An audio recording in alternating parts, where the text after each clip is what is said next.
thank you all for being here. It's good to know that none of us stand alone, and I recognise my colleagues standing on the steps of Parliament who are standing with us as well.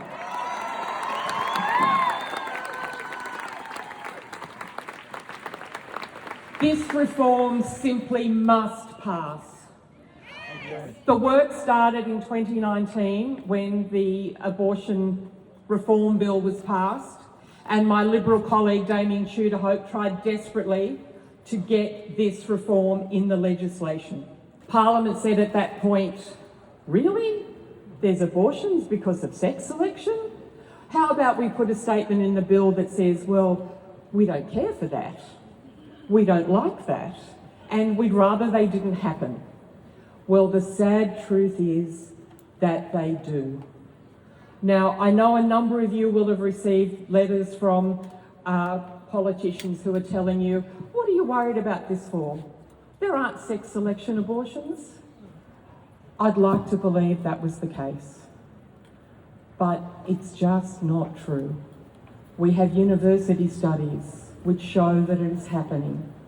We have figures from the health department, flawed as they are, that show that it is happening.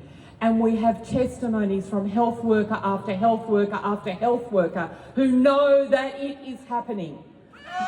Now, whatever you think about abortion, whatever reason you can find to justify some abortion, there is no justification to abort someone simply because they are female.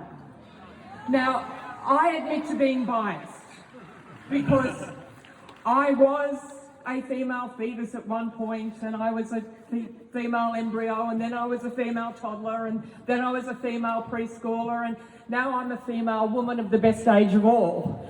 But nothing has changed for me.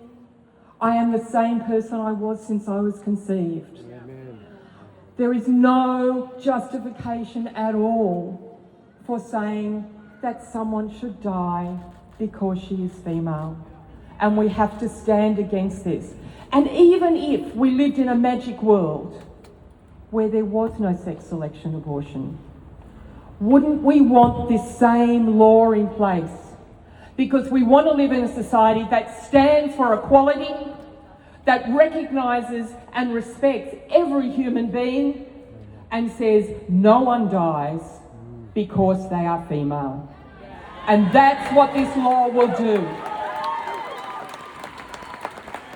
We cannot do it, though, without all of you. So thank you for being here today, and thank you, Susan. Thank you, Susan.